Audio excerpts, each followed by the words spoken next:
Hello, everybody, and welcome to the Chasing Legends podcast. This is Steve Crawford, your host. Today we have a awesome guest on the line, Robby Enslen. He's a really good friend of mine, and he's one of the hardest hunters I know. He hunts mostly in northern Michigan, where he resides just outside of Petoskey. He's got a couple different properties up there that he hunts, just small pieces of property that he gets permission to hunt on, nothing special. So today what we're going to do is we're going to talk to him. We got him on the line, and we're going to talk to him about how his season's been going, how he's been successful. He did shoot a nice buck last week, so we're going to talk a little bit about that story, and also him and I are getting out of the Mitten State next week and heading down to Missouri for a Missouri hunt. So we're going to touch base on that a little bit and let you guys know how we're preparing for that. But first things first, we want to hear a good deer story. I myself have not filled a tag yet this year. I'm getting really close. I've seen the same buck about 4 times, and I feel like I'm a night or two away from sealing the deal if all goes according to plan. So, which it never does, but you can only hope and hunt. But like I said, first things first, Robby Enslen, he is a graduate of Oakland University. He played college baseball there, and he actually played a year of professional ball before stepping away from baseball. And now he lives in northern Michigan. He lives an awesome life of solitude where he just hunts and fishes for a living. And not exactly for a living, but that's how he spends all his free time. And he just got engaged, so he's living the high life right now. But anyway, I will bring Robby on here in a second. But first things first, we are going to talk a little bit about how my season's been going.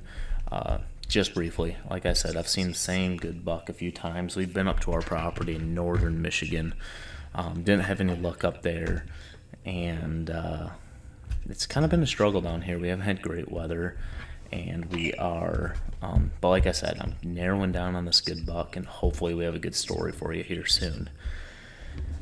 But on the other hand, Robby does have a good story, so I'm going to take it over to him. Robby, you on the line? I am. Can you hear me all right? Oh, yeah, I can hear you just fine, brother. Perfect. Well, thanks for having me on the show, man. Yeah, I'm excited to have you on. Excited to bring your knowledge. I think there's, a lot of Michigan people are struggling this year due to the fact that with the no baiting. And I know hunting in northern Michigan, where you've hunted in northern Michigan the last 5 years, and you've got it done on some really good bucks. But you've had some help baiting because it's been perfectly legal.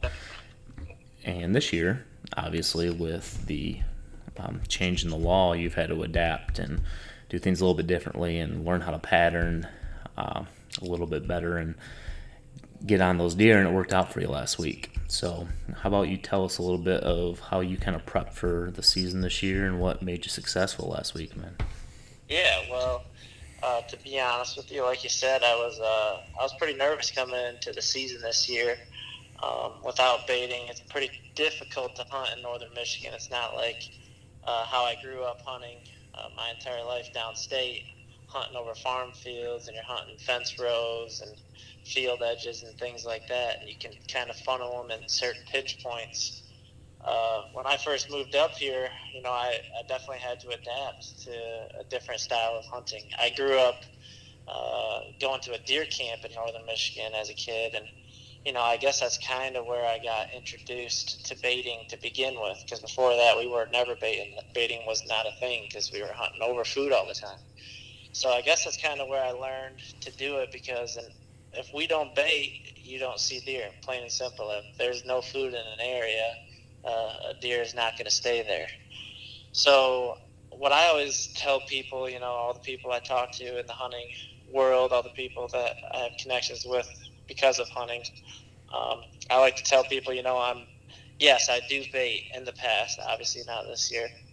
In the past, I do bait, but I'm not trying to bait mature bucks, because we all know when you start baiting, you put your trail camera over your bait pile, 95% of the time you're going to get nocturnal bucks on the camera, you know what I mean? So I like to tell people, when I was baiting just mostly does and young bucks and just trying to keep the deer in the area. And, that's kind of what I always try to focus on, is just baiting deer to make sure I had deer on the property and then try to figure them out. So coming into this year, I was really worried about what the heck I was going to do, because I have permission on quite a few different properties up here. Like you said, I've been up here for 5 years, and I keep accumulating properties over the years as I get to know people. It could be anywhere from a 5-acre parcel to a 70-acre parcel. So on most of these pieces of property, I don't have food. Maybe I have an apple tree here or there, or an oak tree here or there. So this year I really was going to have to change it up and try to figure out, since food was going to be so minimal, I got to figure out what food these deer were going to be congregating towards. And, I guess that leads me into how I shot my buck last weekend. This property that I got permission on, it's a 40-acre parcel. It's got some oaks on it. It's got a couple of apple trees. Been scouting it all summer long, had cameras out, seeing what was coming into those food sources. And, I hadn't had any giant bucks on there. One thing I also like to tell people, obviously, major controversy as far as hunting goes. People talk about, there's certain people on one side of the spectrum that say, hey, only shoot giant bucks, only hunt mature bucks, 3-year-old, 4-year-old, whatever. And then you got other people that just want to fill the freezer, Biggest thing for me and how I like to hunt, I like to hunt the property that I have. So if I'm hunting a 5-acre parcel that doesn't have a ton of deer in the area, a 2-year-old is going to be a trophy buck off that property. I have other properties, like last year I shot a 4.5-year-old, maybe 5.5-year-old 12-point, because it's a property that is capable of holding bucks of that caliber. Some properties do, some properties don't. It's something that you learn over the years after you start to hunt properties. So the property that I was hunting last weekend, it's a good property, but it's not great. I don't have giant bucks on camera that I know that I'm going to be chasing. So, there was this 2.5-year-old buck that I had been watching that he had 4 on one side, but he only had 2 points on the other. And, it's kind of one of those funky racks that I've never shot before, and I always wanted to shoot. So when I saw him on camera, I told myself, if he's going to come in, I'm gonna take a shot at him. So anyway, long story short, across the street from where I'm hunting, there's 2 different farm fields up there. Looks like one field is alfalfa and the other one is standing corn. So I knew those deer were going to be funneling there, and it was a new property for me this year, and I kind of had to learn as October 1st came along. I remember sitting there opening day, and opening morning, I was sitting over one of the apple trees, and I watched 7 deer, including a little 7-point, come from across the road. And that's when I realized, wow, they're really focusing on this cornfield or this hayfield up on the hill across the road instead of these apple trees. So, it was a great pinch point where these deer were funneling down. So Steven, you came with me the next time. Obviously, you're not going to forget this hunt. We went back to that same property probably 3 days later, October the 4th, I want to say, maybe the 5th. Yeah, it was the 4th. And with that being said, before you go any further, the biggest buck you had on trail camera in 2 months there was the buck you ended up killing, correct? That's correct. So we walked into that property that morning like, all right, we're going to kill a doe, or we're going to kill that funky 7-point. Yep.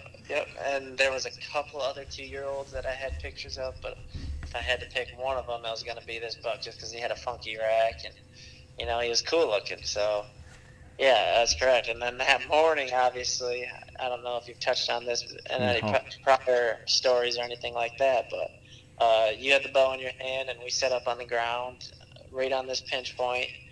And the first 3 deer we see were 3 bucks. We had a 6-point come by, and then a group of 2 came in, and the trailing buck turned out to be a stud.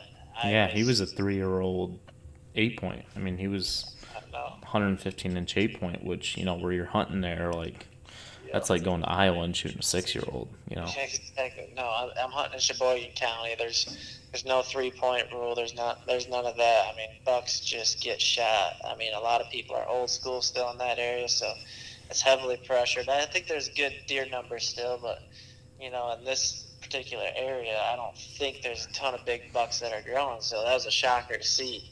But it was a great morning. We And, almost closed the deal on it from the ground. We did. Plain and simple, I set us up wrong. That's what you get. I've been hunting the ground. As years go on, I like to hunt the ground more and more. And when you're setting up in the dark on the ground, you never know what you're getting into. And, yeah, we were not set up. I thought we were a lot more tucked away. And we set up in the right spot. Man, they funneled right to us. But we got that deer to, probably 40 yards? Yeah, 35, 40, and then we were in one of those ghost blinds, and we just didn't set it up properly, which, it was in the dark. I mean, we could have came more prepared, but... Well, I've used that ghost blind, and, that's ghost blind. It's something that's new to me this year, and it's saved me in a few hunts, too. So It's all about setting it up right, and unfortunately, we had to learn the hard way that day. But what I was going to say is that, that confirmed how these deer were traveling and what they were doing. Obviously, those deer were feeding on those fields all night long, and this was a definite pinch point. I hunted there 2 mornings, and I had groups of deer come in a line in between these 2 groups of trees, basically. So I call it a pinch point. It's a little funnel, and 2 groups of trees, probably 15, 20 yards apart, I would say. Yeah, and so what they're doing, they're heading up to like a Christmas tree farm to bed. That's on the opposite side of the property, correct? That's what I figured. There is a river bottom back there, but there's also a Christmas tree farm, a lot of cedars, a lot of high grass, and something I always look for. Obviously, all good hunters, we try to focus on where the deer are bedding, where the deer are feeding, and where they're going to travel. So we were starting at this point. I knew October 1st, this was a new property. I had to learn how these deer were moving, and it's tough to figure out a property. You think you got to figure it out until you get out there, and they do something completely different. So that was the last thing I was expecting, because honestly, the guy that gave me permission, it was only 100 yards from his house, maybe 150 yards. Like, you're not thinking a 3.5-year-old buck is just going to come out into an open field across the road, and technically this is exactly what happened. So I hunted there a couple more mornings before I'd go to work, and same thing. I'd have does filter through. I'd have the same spot every time. So last weekend was probably, I want to say, my 5th morning sit on this piece of property. Obviously, I have other properties that I hunt quite a bit, and I've hunted a lot so far this October. I've only missed one day getting out into the woods. So, I'm always rotating my properties, and this one I knew was going to be a good morning spot, so I always wanted to try to get back there in the morning. So it was October the 18th, and I remember talking to you. Do you remember talking on the phone the night before? Oh, yeah. Yeah, you were very confident confident going into that hunt. My confidence, I had a perfect north wind, which these deer were the most ideal wind imaginable for me. So it was 2-mile-an-hour wind, 3-mile-an-hour wind, 40 degrees, just the best temperature to be bow hunting, and especially in Michigan, and not to mention that the leaves were at the peak color. It's just one of those mornings that you seriously, when people talk about dreaming about, you truly dream about. Like, this is what hunters live for. You watch the morning come alive, sun's shining, birds are chirping, leaves are in full color, and sure enough, just like clockwork, they usually come down right about 8 o'clock, 8:15 out of that field. And honestly, to start the morning, I don't even know if I told you this, right at first light, so I set up on the ground. Like I said, I've been hunting on the ground a lot. I set up right next to a little cedar tree, just one cedar tree. And I had some deer on me at first light that came from the opposite direction that I was not expecting at all. And you know how that goes. They sit there and snort at you and snort at you. Yep. Oh, it's the worst feeling in the world. So, of course, I'm thinking in my head, oh, my morning's done, just like every hunter. But, man, as I get older and the more years that I hunt, I realize how, yes, that does ruin a hunt sometimes, but you never know. Deer hear that all the time. You got to imagine. I mean, deer are cautious, and they probably do hear snorting from whatever. It could be hunters, it could be other predators, or whatever it is. So Yeah, you don't get down from your stand just because the deer snorts at you. exactly. So an hour later, maybe not even. 3 does come through, and I was gonna bust a doe that day, but it was a doe and 2 fawns, and I don't like to shoot a doe that has fawns, so they came through, and good thing I didn't let an arrow fly, because it wasn't even probably 5 minutes later. I look up over this little knoll where these deer would come up over, and they get on you like that, And Yeah. he was 40 yards from me already, and it instantly. That's what's great about trail cameras and scouting. And if you really do put your work in, I knew exactly what buck that was. He had the funky rack that I was looking for. So it didn't take me. I got a brand new bow. I have an Elite that I just picked up that I'm very happy with, and I'm now 1-for-1 with. And he came in over the knoll just like you draw it up, which usually doesn't work out that way. But this morning, you made a pretty long shot, didn't you? I did. It was a very good shot, and I'm using a broadhead that I've only used one other time that I highly recommend now after seeing this blood trail. It's a blood sport broadhead, and 35 yards, I stopped him. He was about to get through the trees, and he was about to move on, and I stopped him at the last second. Found a little hole through some branches and let him have it right behind the shoulder. He was quartering away, and he went, just like I said, just to top off the perfect morning that I was talking about. You watch the arrow just go right where you want it to go, which, that's not easy, as any hunter knows.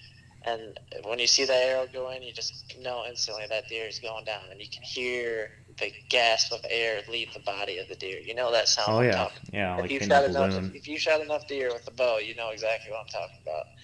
So I watched him go 40 yards, and I've never seen blood coming out of a deer like that in my life.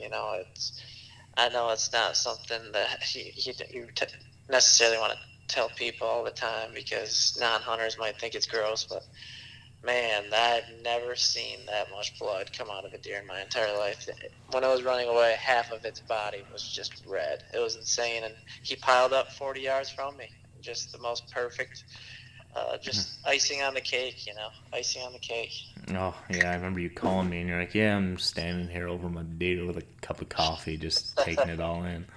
The funny thing is, I sat there for an hour drinking coffee right next to that deer. I would just be like, I'm going to enjoy my morning. Where do I got to go? I took the day off of work. I was like, man, I got a hot cup of coffee and my Yeti, and you know what? I'm going to enjoy the rest of this morning. It's 8:30 at this point, and the sun's still coming up, and you just want to soak those moments in. That's the thing about hunting.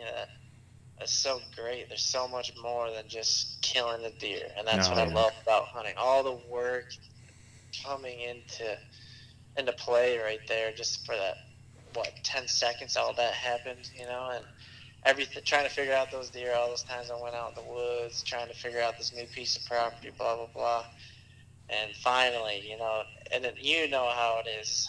As hard as me and you both hunt, you think you got the deer figured out all the time, and it never works out like you planned. So, like I just said, I've seen the same buck 4 times in the past 16 days, and I think I've called you like 2 or 3 different times now, and I'm like, I got to figure it out. This is what I'm going to do. How many times have we done that over I the know, years? I know. I can't even tell you how many times I've screwed up trying to pattern a buck. That's what's so awesome about it. It's a chess match. Hunting would not be hunting if the process wasn't part of it. Well, think about, all right, we could go back to that same day we had that 3-year-old come in that morning. The evening before, we saw that 3.5-year-old 8-point on another one of my properties. And what did we say? We thought we had him figured out. Yeah, we said, all right, we're going to come back here tomorrow night. It's early season, so he's patternable. We're going to come back here tomorrow night. He went from A to B. We're going to set up over there by B, and he's going to walk over here, and we're going to kill him. He doesn't even show. We got skunked. I know. And we saw a couple deer with us. I remember being so disappointed. I was like, what did we do wrong? And that's what's so frustrating about it. But That's when why it we do comes it. together, that's when it makes it, you appreciate it, Exactly. If it all came together all the time, there'd be nothing to Yeah. appreciate. No, it was one of those things too where, I've been fortunate and lucky enough in recent years to put down, honestly, a lot of good Michigan bucks. And, I had to completely change my style of hunting this year, going back to the baiting thing. I've shot a couple of the big bucks technically on the bait pile late season, but most of the time, I always had bait in front of me or near me trying to attract does to get the bucks to Yeah, come I in. mean your strategy you've killed what 2 bucks really I've, like late season over bait December yeah, with a bow. and I Um, have, honestly, there's no other option. If I didn't bait, a lot of the parcels I'm hunting are just mature timber, mature hardwoods. Like, why would a deer stay there, especially in the winter? well, we talk With about the no, property you guys hunt that you've hunted in the last 6 years in Mansalona, Michigan. That's a snow belt. Like after November 20th, like unless there's bait in the area, you don't see a track. They leave the area completely. and that's what we're dealing with this year on that piece of property. We're already struggling, and it's going to be. I don't know if a buck's going to get taken off that piece of property. There's no question we have to rely on a food source. I mean, we have to put bait out there. There's no other. We do the food plots, but you got to realize we're dealing with northern Michigan soil, and you're not going to get the best food. No, There's they're not going to be flush. So it makes it difficult. I don't know what these deer feed on, but I know it's minimal, and they'll find the apple orchards. They'll find the few farms that are in the area, like this. And luckily enough, in Sheboygan, there surprisingly there is a decent number of farm fields, and this piece of property I got permission on. Luckily, it butted up to another piece of ag fields, because otherwise I probably wouldn't have shot this buck, and I want to be having a good October. Where would I be hunting if I have I have a good number of properties that I've relied on over the years to go chase big bucks, and it's those properties aren't going to be what they used to be without any food. I got no cedar swamps. I always say I'm a swamp hunter. I was born a swamp hunter, and that goes back to my days in Tawas at deer camp. We hunted cedar swamps, and there's just something about it that I love. Don't get me wrong, I do. I love hunting farms. I love hunting farm fields, and that's how I grew up. But I like to call myself a swamp hunter. There's nothing better than just getting out in what it feels like the middle of nowhere. You can hear the whispering pines blowing in the wind. That's just, I don't know, it's in my DNA, it's in my blood. That's what I like to do. I want to get lost back in a cedar swamp and feel like nobody's ever walked through this spot before, like in most farm fields, a combine has been there a week before or whatever. So I'm a swamp hunter, and that's what I like about it. And the only way to really hunt cedar swamps is to bait. You have no choice. So it's been difficult so far this year, but luckily enough, I was able to put at least one down so far this year. So obviously, I'm going to keep trying and hopefully hope for a bigger one. I feel like this is one of your most even though you've shot. I mean, this is the smallest buck you've shot in the last 5 years. Hands down, but one of the most fun hunts. Yeah, and I think most gratifying, just because, like you said, the last 5 years, whether you've shot a buck over a bait or not, you were relying on bait to get deer in an area, and then you wait till November, and if there's does in the area, the bucks will show up. Fact. And don't get me wrong, it's not like baiting. It's not a slam dunk. Think about all the Michigan hunters that have been baiting for years that don't shoot giant bucks. Getting a big buck to come around a bait pile in daylight, that's still a difficult task. So I still take pride in that. 100%. But having to switch tactics overnight. Yep. I did. And honestly, it comes down to I watch a ton of hunting videos, so I've learned that. But I had to go back to my roots and how I grew up. Hunting the turkey farm. You know how we used to hunt the turkey farm. Oh yeah. Up as kids, and other farms that we hunted, and other farms that you still hunt down there. That's how you hunt. You hunt fence rows. That's you know how the deer generally will travel on those pieces of property. And when sometimes on some of my properties, there definitely are hot spots where a certain ridge that a deer might, like to take in a swamp, you can set up on those. But On this one, I had to go back to my roots. I was definitely using that cornfield across the road to figure these deer out. So Yeah, that's hunting, though. That's hunting. hunting. Yeah, hunting. Like, no matter where, whether it's a swamp or ag fields, open timber, you're always looking for the bedding and looking for the closest food source and how are they getting from, Yep. bedding to food. Yep. But it is way different. It's way harder to pattern a deer in a thick swamp, Yes. and they aren't as patternable as a deer that is bedding on a fence row and walking to a bean field. So you had to kind of do it the hard way the past few years, and yeah, this year I'm not saying taking anything away from what you did this year because you just had to get back to a way of hunting that you're not used to, and the fact that you were able to adapt and shoot one 18 days into the season and shoot a 2.5-year-old buck, which anybody who's listening to this outside of Michigan, a 2.5-year-old buck in Michigan's like shooting a 4.5-year-old buck in Ohio. And that's what, honestly, and Michigan catches a bad rap just because of that. But that's what I love about Michigan, and that's what I love about all these different states. I mean, every state is different. Missouri and Iowa and whatnot, because we're going to Missouri. Yeah, it's incredible that people are on this QDMA thing, and it's awesome that we get to shoot giant bucks. But there's just something about Michigan. I think it's in both of our DNA where, it's just so much fun. It's just what we've done. We get to shoot 2 bucks a year. We're very lucky that we get to shoot 2 bucks a year. And I think I know a lot of that. I know it's very it's a touchy subject with a lot of hunters. A lot of people in Michigan would like to go to a 1 buck tag. You hear that quite a bit, but I think that's what's special about our state. I really do. I think there's a good deer population, and we've been supporting it for how many decades, with 2 buck tags, and there's still a good deer herd. Yeah, of course, like I was telling you, if you have the ability to let deer grow, I think you should do it, and I have done it. Don't get me wrong. I've shot a lot of deer that are old, but some people don't have that opportunity. You might have a 5-acre parcel that you only see 1 or 2 bucks the whole season. Why am I going to wait for a 3-year-old or 4-year-old buck? If you see a 2.5-year-old buck come through one of those pieces of property, that's a big deal.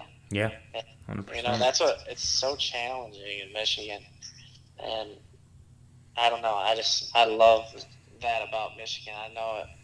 Like I said, it catches a bad rap in certain instances, but I think it's a great place. I mean, there's so many different types of terrain in the state. And there's so many different areas that are good hunting that it's going to be a challenge no matter where you are. But there's nothing wrong with shooting a 2-year-old deer. There's nothing wrong with shooting a 1.5-year-old deer if that's what you want to do. No, you gotta hunt your hunt, and hunt your hunt. That's my favorite thing. I know you preach that all the time, and man, I sure have taken that to heart because I couldn't agree more. Hunting your hunt. I mean, it's so easy for us, and honestly, I'm probably a victim of it. So many people, when you turn on the TV shows, they tell you, let them grow, blah, blah, blah. They don't talk about the importance of, just having fun out there. It is hunting.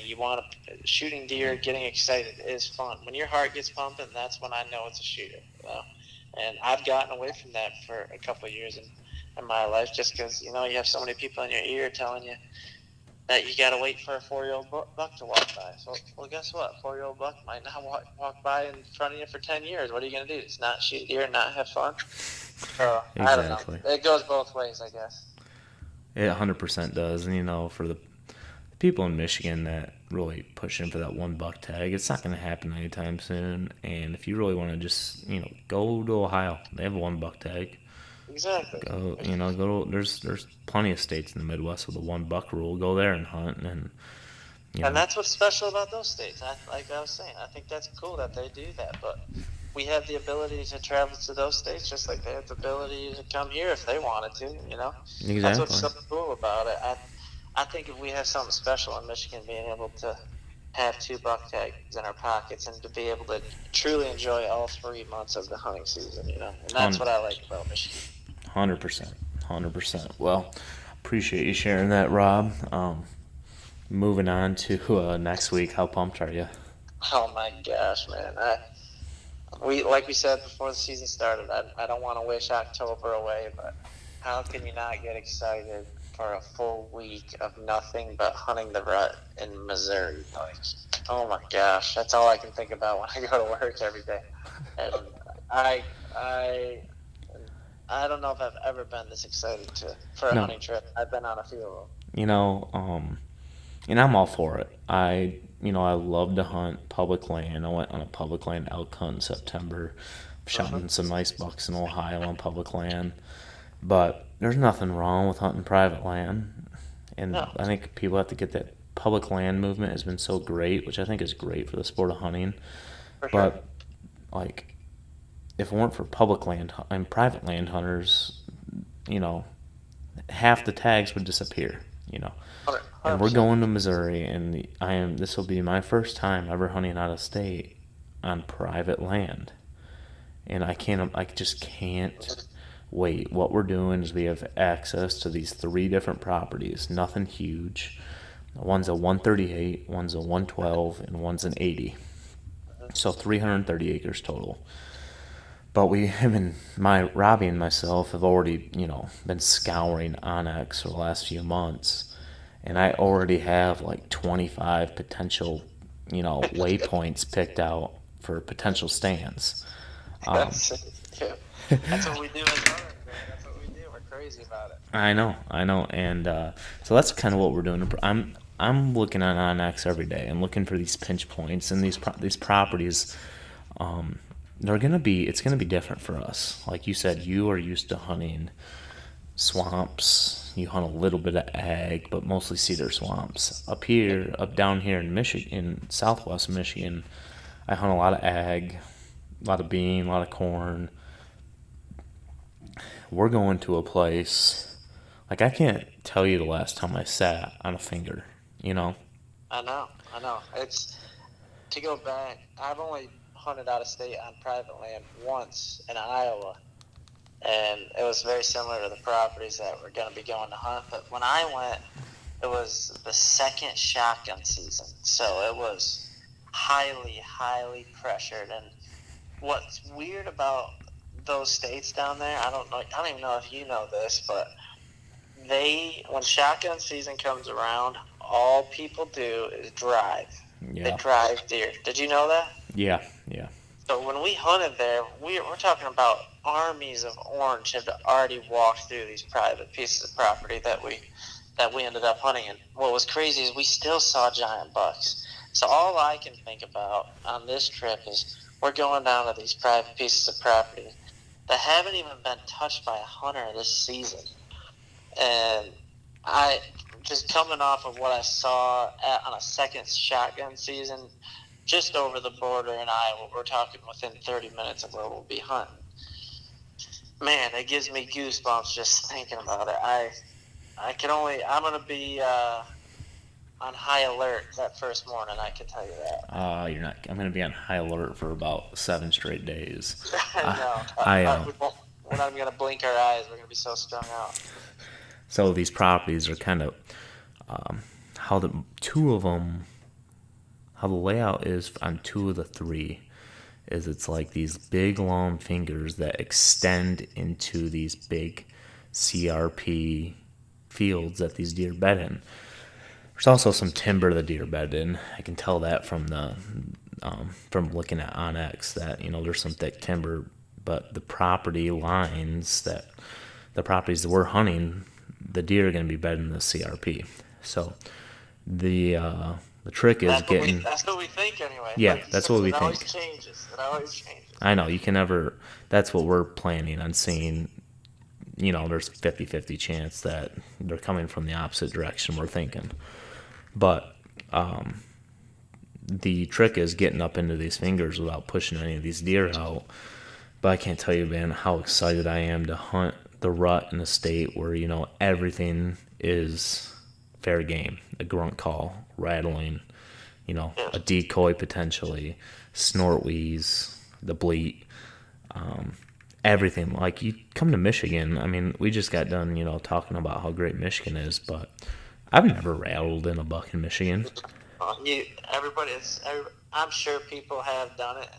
I've actually heard stories, but man, most of the stories you hear, It does not work. So you don't even think about trying it as a Michigan No, hunter. you really don't. Like No. 90% of my hunts, even in the rut in Michigan, I don't even have a rattling bag on me.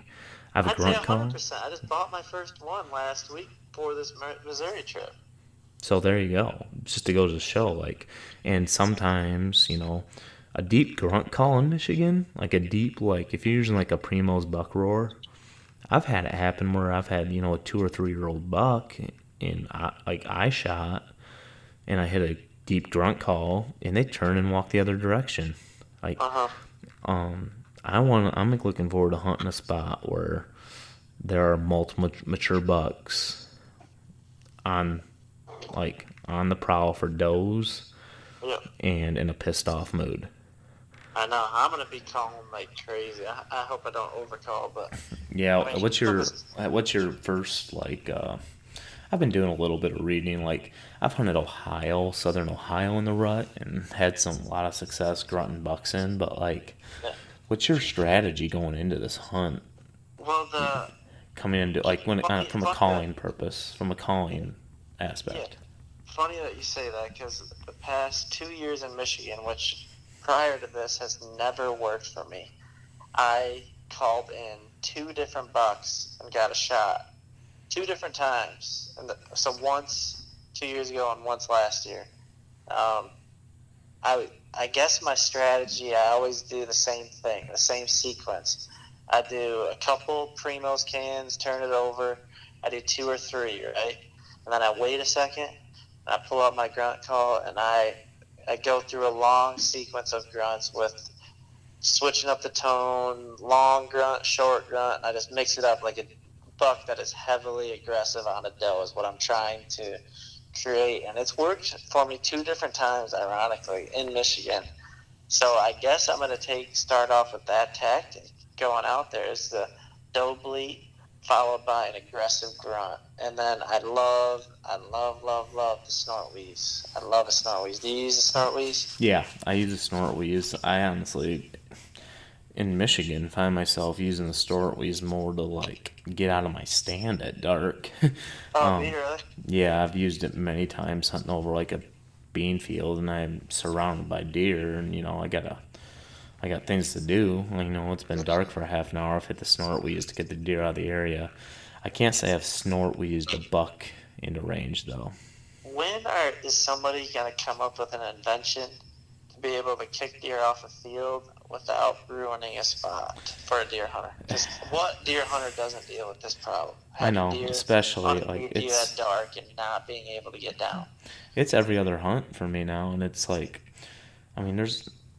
starting to think, well, no, I've been shooting a buck with a bow in a couple of years, and that's got to have some kind of effect to it. Even if I'm not on the edge of a field, if I'm within 50 yards of a field, and there's got to be a better way to do it because I almost get disheartened when it's 10 minutes before light and deer walk in the field. If I'm not going to shoot these deer, I'm like, get out of here, What do you? The only time I remember I told you this story before, where it was muzzleloader season a couple of years ago, and my muzzleloader didn't go off on a huge buck that I had been hunting, and 3 bucks, and I didn't want to bump this deer, and I reloaded, and it still didn't go, and obviously it was wet, my powder was wet, and I sat there for 3 hours in the dark, and there was snow on the ground, so I could see the deer the whole time. I sat there for 3 hours because I didn't want to bust that deer off. You ended up killing them a couple days later, right? So it worked out for you. The next day, because that was the last day of muzzleloader, I went back the next day and shot him with a bow. But that's the only time I've ever done it, and it actually worked out. But it's because I couldn't get down. It was 100 yards from me for 3 hours. And what are you gonna do? I had no choice. I had to sit there in the dark for 3 hours after I had just had a 3-hour hunt in the freezing cold. But man, there's got to be a better option out there, and I don't know what it is. No, if anybody listens to this and wants to comment on the YouTube or send us a message, Instagram, email, whatever, and let us know if you found a tactic to get deer out of the field without spooking them or letting them know you're there. I'm all ears. Because, I mean, at the end of the day, like, hunting consumes my life outside of work in October and November. But, 8 o'clock comes around, and sometimes I ditch out of work early to go hunting, and I have work to do that. Like, I just can't afford to sit in a stand till 10 o'clock and watch the deer walk away. So, yeah. But anyway, back to Missouri. We leave a week. Well, I leave a week from tomorrow. You leave a week from Friday. So for anybody listening, it's October 23rd. We're leaving. I'm leaving on Halloween night. Robbie's leaving November 1. And we'll be there November 2 through November 8, which, you can do all the research you want. The best day of the year usually whitetail day of the year usually falls in that time frame. Yep. And our weather's looking good so far, man. Like, I know there's a lot of time between there and now, but, highs in the high 40s, lows in the low 30s. I know we have to deal with wind there a lot, but so far there's no windy day above, 12, 13 miles an hour. So keep our fingers crossed. I mean, I tell you what, we're going with our dads. If that weather holds up, I would not be surprised if 2, 3, 4 of us have a good opportunity at a good buck. I don't want to jinx ourselves, knock on wood, but how are we? We're all gonna at least see shooters, and I think that's what's so exciting about it. You don't talked. Get that again sometimes, Yeah, exactly. Well, you and I have talked via text on this every day, but let me ask one more time. As a Michigan boy, you go to Missouri in a rut hunt. What's a shooter? What's a shooter? That's, it's so easy for us to say, I'm not going to shoot anything below 140, but how many 140s have you seen in your lifetime? I can count on one hand how many 140s I've seen sitting in a tree stand. A 140 to a Michigan boy that's a 180. It's a 180 for those guys who live in Missouri, So I would love to say I'm not going to shoot anything less than a 140, but realistically, how am I going to pass up a 120? A 120 is going to look like a giant. So, it's something I'm going to battle, and I hope this goes back. I'm still going to bring my Michigan roots with me. Yeah, the buck that gets your heart pumping. When my heart's pumping, I'll know when it's a shooter. So. Yes. I've battled this in Ohio a couple times. Like, I've passed up like a 9-point that was probably like pushing 115 inches, and Michigan, there's no way, 0 chance that buck sees the next day.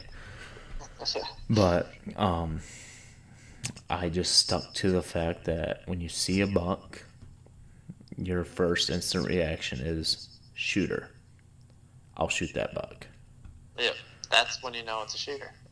Like the big buck I shot in Ohio 2016, like how many scoreable points does that have? 5.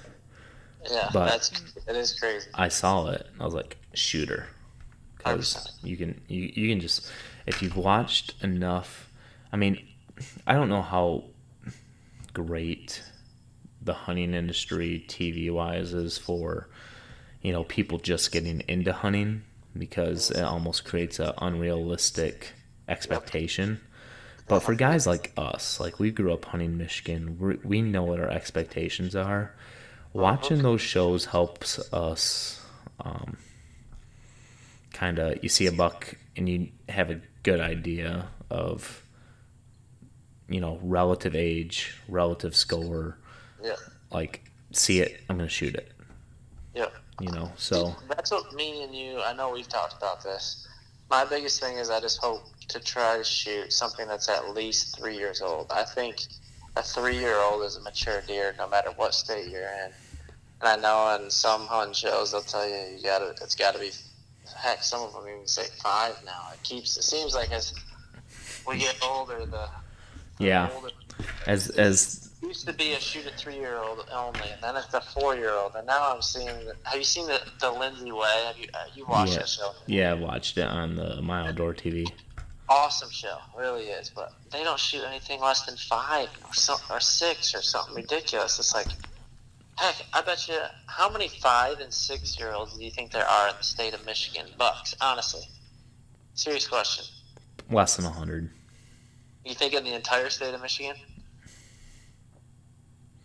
It's gotta be. If you count I don't know, the Upper Peninsula is such a wild card, but the Lower Peninsula, I would say, I mean, on free range whitetails, I don't know, it's hard. There's so many whitetails, but I bet 5 it's to 6 years old. 5 or 6 hunting season of most Michigan hunters shooting any buck they see. There's not many bucks. no, there's not. There's not. There really isn't. I mean, it's a, you know, compared to a state like Missouri or Iowa or Kansas, you know, it's not even close. But either way, I'm excited. I'll shoot any 3-year-old I see because, you know, being from Michigan, I mean, for us, like, yeah, we're in the golden age of hunting right now. More big bucks are being shot than ever before all around the country.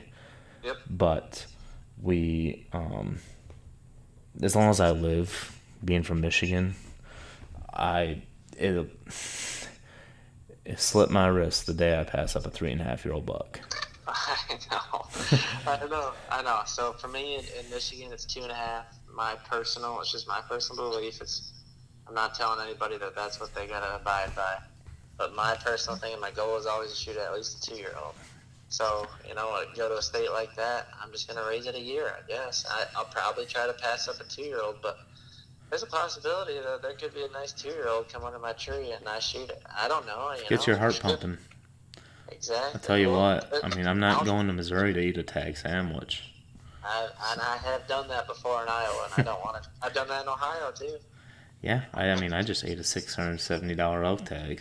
So I'm ready to fill some tags, and I ate a tag sandwich in my home state for the first time last year. If I was going to give you advice after eating that tag, I'd say shoot the first 1.5 years that comes in front of you. Oh man. Yeah. I was lucky enough that I hunt properties where I see an abundant of 1.5-year-old bucks and just hope and pray that 10% of them make it to the following year. And then the funny thing is, then you come the following year and you just see a ton of 1.5-year-old bucks again. All over again. What happened to all those bucks from last year? Mm-hmm. They're in people's freezers. I know. That's Michigan. And that's Michigan. It is, and you know, it's my decision. You know, but yep. I think both of us have been I want to say lucky, but both of us have been maybe spoiled enough to like hunt areas and hunt properties that a 1.5-year-old buck just doesn't get our heart going. You know, it's fun to see. I love seeing deer, but I'd rather shoot a doe than a 1.5-year-old buck. Yeah, don't get me wrong. I've shot 1.5-year-old bucks and I've had fun doing them growing up. Oh heck yeah, there's nothing wrong with it. It's hunt your hunt, you know. Like someday I might be stuck with a couple properties where, you know, that 6-point that shows up every day in trail camera might be the biggest buck in that, you know, half square mile. Yep. You never know. You might lose all your properties, and that's all you got. And I would shoot it. You know, that's the definition of hunt your hunt right there. You know, that's right. It's hunt what the property that you hunt. That's the biggest.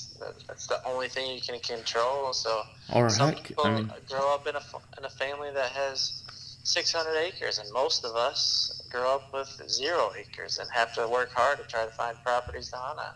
Or work hard on public land, but I just but even hunt your hunt. Even if your property does hold a bunch of big bucks, if that small buck gets you excited and you're happy to put meat in the freezer and you're proud of it, like grip and grin that sucker, you know.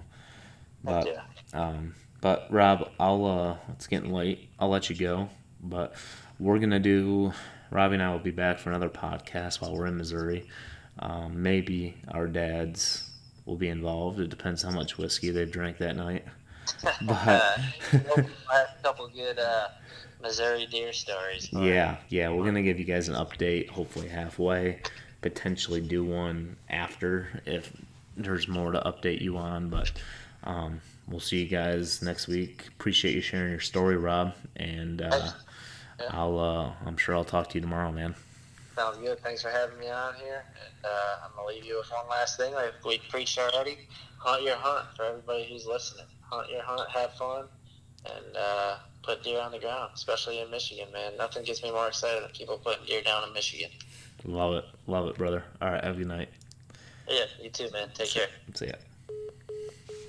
As you can see, Robby is very passionate Michigan hunter, and I love talking to him. You know, he's a very big advocate of hunt your hunt, just like I am. And I was really excited last week to get that phone call with him that he was able to put that deer down, just because I know the stress he was going into this year. I scouted that property with him, and he just had to make a huge adjustment this year without being able to bait, because in northern Michigan, it's a major way to get things done up there, because there isn't a lot of ag fields. So you got to work hard to find a piece of property or find a piece of public that's close to some sort of food source. And Robby was able to get it done, and that's very exciting. And hopefully we have more stories ahead coming from Missouri, and hopefully by the time we get in Missouri, I have a Michigan story of my own for you. So appreciate everybody listening tonight, and we'll be back for another podcast very soon. Again, this is the Chasing Legends podcast. We explore, we hunt, and we eat. Enjoy the process. Hunt your hunt. Shoot straight this November. Get in that tree early. Stay safe. Thank you.